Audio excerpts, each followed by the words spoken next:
work in the United States. You've got Joe Manchin, who's a United States Senator from West Virginia, who's a Democrat, and Alexandria Ocasio-Cortez, who's a Congresswoman from a district in New York City, and she's a Democrat.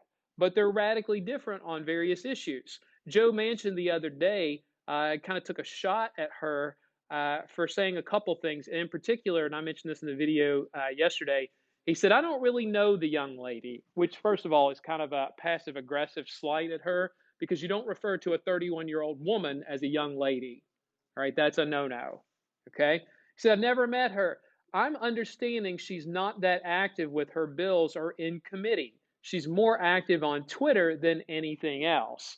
And what he's saying is that this congresswoman isn't a very good congresswoman. She spends more time tweeting than anything, doing anything important.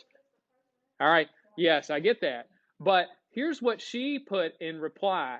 Okay. And this is a very, like, when you start breaking this down, and she doesn't mention Manchin by name, but she's definitely adding him on this. I find it amusing when politicians try to diminish the seriousness of our policy work, movements organizing, and grassroots fundraising she just tweets as though serious politics is only done by begging corporate CEOs for money through wax sealed envelopes delivered by Raven. All right. What she's saying, first of all, is hey, just because I use Twitter doesn't mean I'm not active doing policy work and organizing other individuals. All right. You're trying to diminish me to she just tweets. And she says, unlike people like you, Joe Manchin, who your way of doing politics is basically selling out to corporate CEOs who will give you financial donations, financial contributions in order to get elected or to get the support you need to get elected.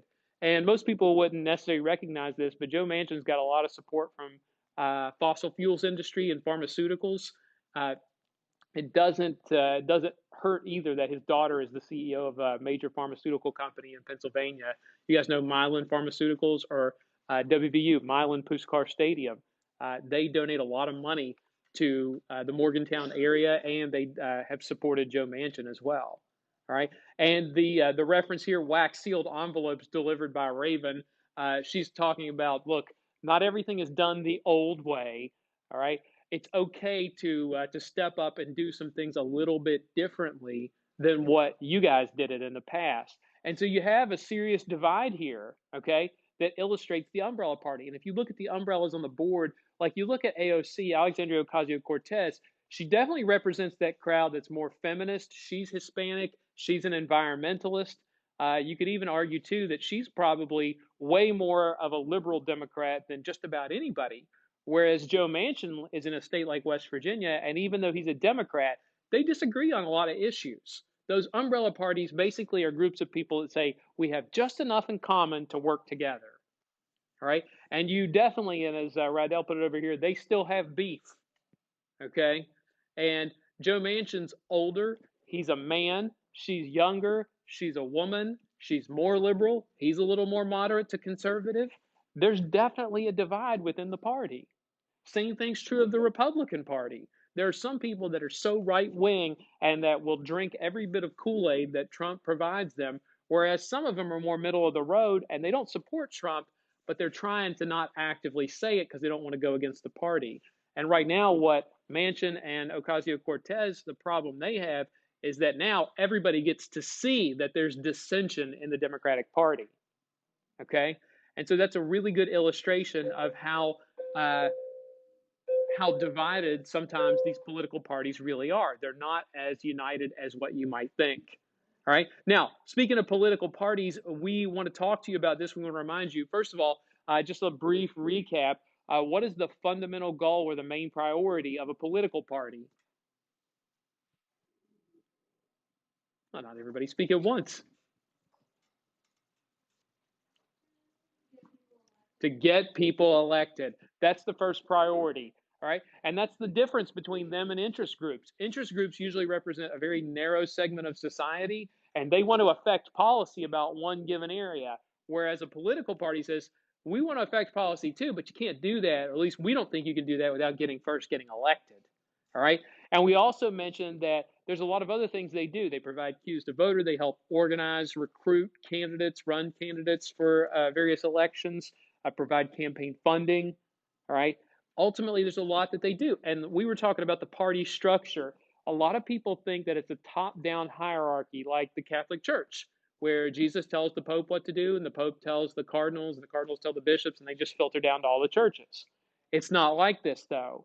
National Democrats don't tell all the state Democratic parties what to do. Okay? Same thing's true of the National Republicans. They don't try to tell each state's Republican Party units what to do. Instead of a hierarchy, it's more like an overlap like this. The circles are probably, I could probably move them a little bit closer, but there is kind of a shared responsibility, and one doesn't try to boss the other around. National Democrats don't look at West Virginia Democrats and try to say, well, you need to believe this, this, and this. All right. They have a lot of overlap, but not as much as you might think. And that's kind of illustrated with what we saw between Manchin and Ocasio Cortez, that there are different beliefs. Like Joe Manchin's like, hey, here in West Virginia, being a Democrat doesn't always mean the same thing as it does for people at the national level or even people just in New York. All right. So there's no real party structure. We talked about party conventions and party platforms. What's a party's platform? Their beliefs, what they stand for, what they stand on. Okay. A party's platform.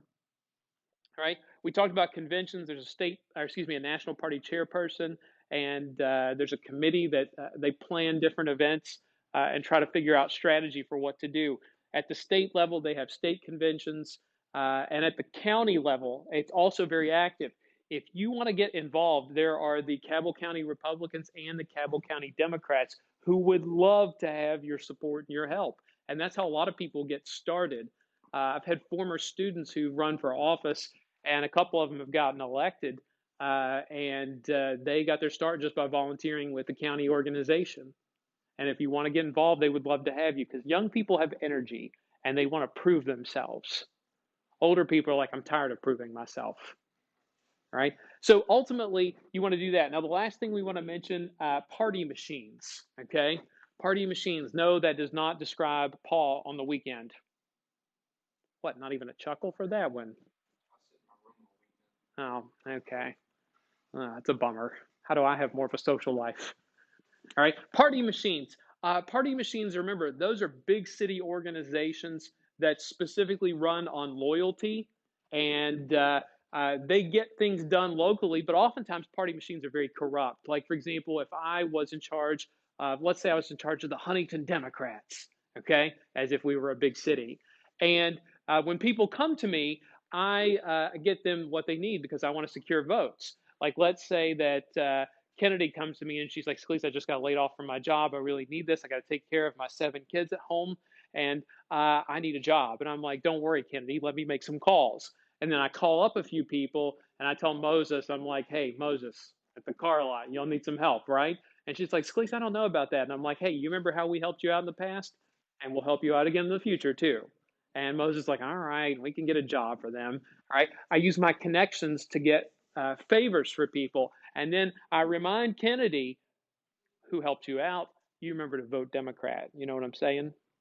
Okay. You and your 7 kids depend upon it. Okay. Now, that aside, we also work on party loyalty with people in the party. The more loyal you are in the party, the better political positions that you get. Okay. Now, we want to talk about candidate selection a little more specifically and candidate nomination. Remember, in the past, parties specifically used party conventions to pick a candidate. So, for example, if we were the Democratic Party and we wanted to pick a candidate to run for president, we would have a convention right here and we would decide which candidate we'd put out there for president. And I would be like, hey, Losh, it's you, buddy. You're going to be our candidate for president. All right. The problem was, though, a lot of people couldn't get to a party convention. Only the wealthy or elite people could get there. And so regular folks sometimes weren't happy. They're like, well, we get one Democrat running and one Republican. And what if we don't like either one? Okay. So to kind of make that go a little easier among the people, parties started turning to primary elections. Right? And primary elections come in different forms. A lot of primaries are what we call a closed primary. Okay? This is where you have to be a member of the party to vote in that primary. So this is an example of a ballot from 2008 from the Democratic primary. And it just shows you the presidential candidates that you've got on there. Listed at the top is a guy named Mike Gravel. It looks like gravel, but it's Gravel. All right. Trust me, nobody knew how to say his name then either.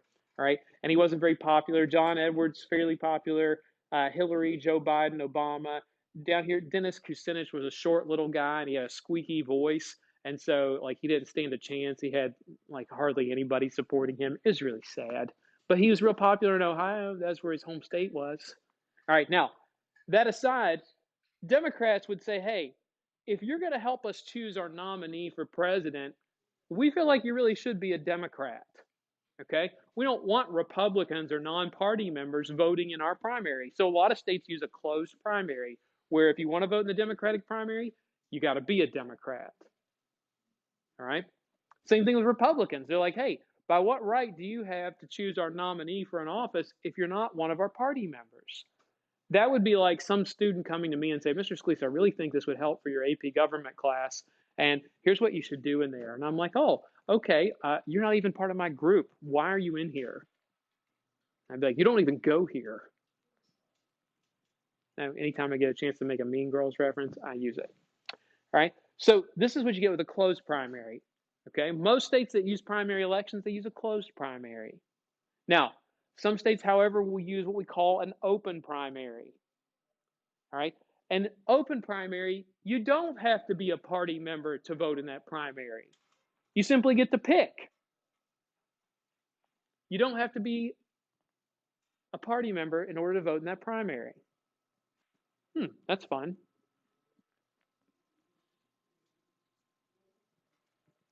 You just go and you ask for whichever ballot you want to. Like, let's say that Maggie over here, who's a Democrat, she lives in a state where they have an open primary, and she goes, the Democratic candidates aren't all that exciting this year. I think I'll vote in the Republican primary just for fun, just to see what the dark side's like. Okay? Now, open primaries, though, a lot of people aren't real comfortable with that. Why not? What? Why would you? Why would somebody who's like a Democrat voluntarily? Not quite, but what'd you say? Sabotage. Okay, here's why. Let's say we lived in a state with an open primary, okay, and I was a Republican and I was choosing these candidates from these candidates here. I wanted to vote in the Democratic primary. Which candidate would I choose? The worst one. We would try to tank it so the worst one, Dennis Kucinich, wins. That way, what would happen to Dennis Kucinich when he went against a Republican?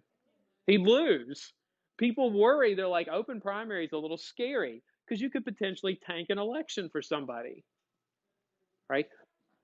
It is kind of funny, but most people wouldn't do that because, like, Rydell's more of a Republican kind of guy. He's not going to vote in the Democratic primary because he's like, what do I really want to vote for them for? He's like, it's not worth it to try to screw up their election because you'd need other people to do it too. And plus, there's probably Republican candidates he'd rather vote for. Same way that you wouldn't want to vote in a Republican primary. You're like, they're icky. All right.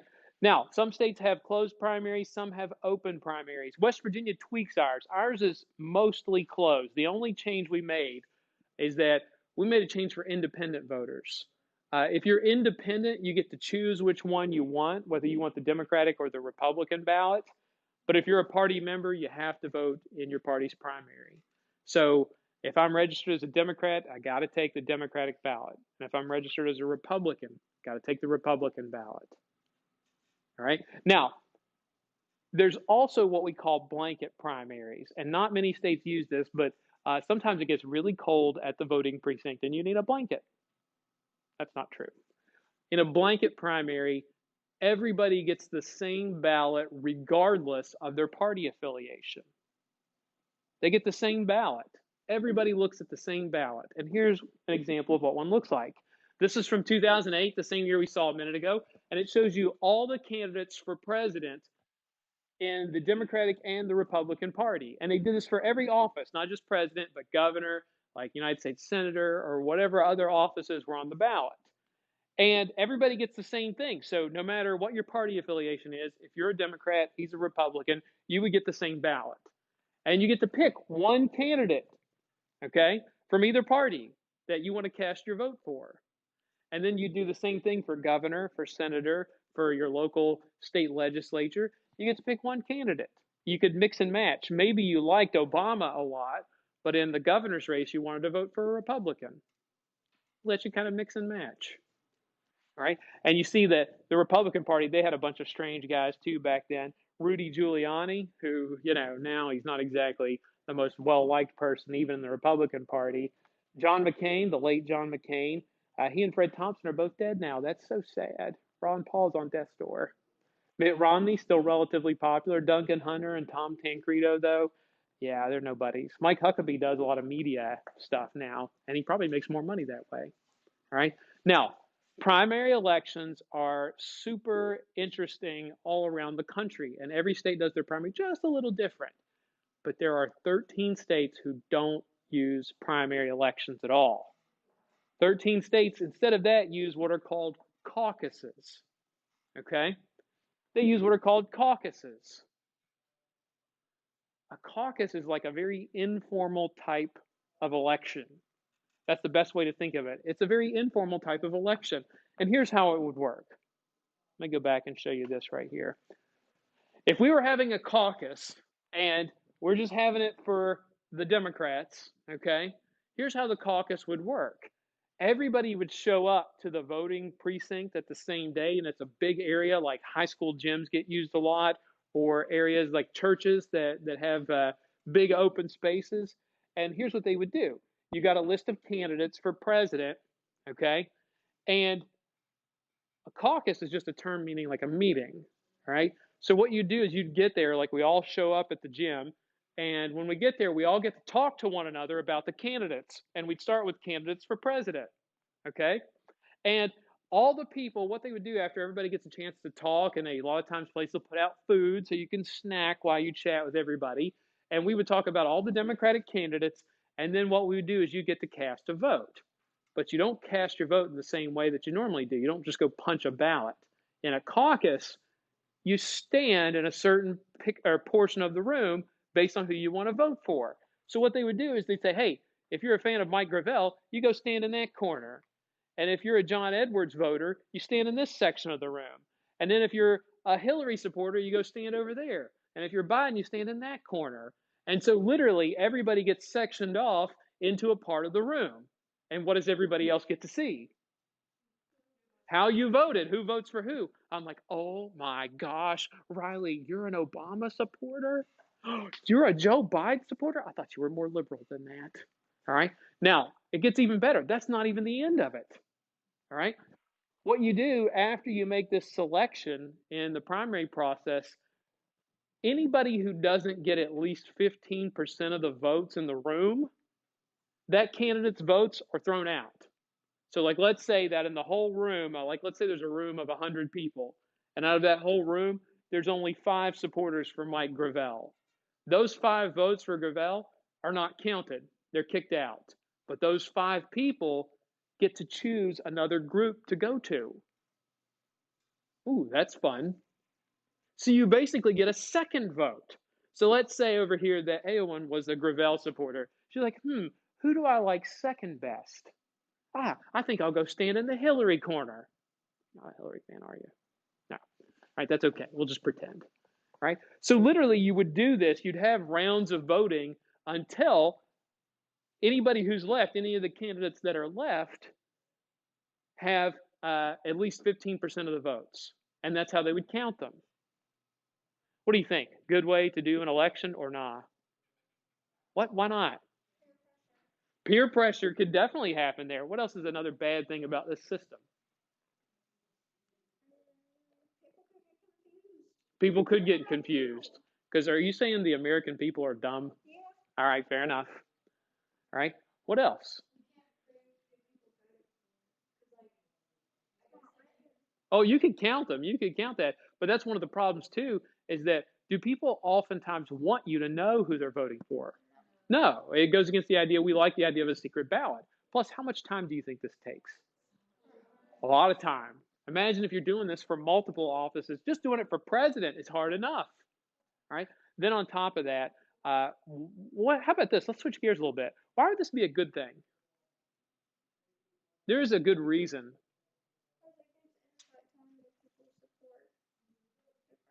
It gives you insight, but also if you're one of these supporters of one of these lowly candidates that probably doesn't have a lot of support, what does it allow you to do? Revote and talk to other people or try to persuade them or not waste your vote. Like, let's say, over here, poor Riley is the only Dennis Kucinich supporter. Okay. And she's like, well, I tried to support him, but he didn't have enough votes, so he's not a viable candidate. She's like, I'm going to go to the Joe Biden camp now. All right. And that's ultimately allowing her vote to matter. Whereas if it was just a regular primary and she voted for Dennis Kucinich, it's kind of, she'll feel like it's a waste because he got 5 votes statewide. And she's like, I was one of them. I feel silly. All right. Caucuses. We should do student body elections this way. Find out who your real friends are. Now, I want to show you a video of what a caucus looks like in action, and I think you'll appreciate this.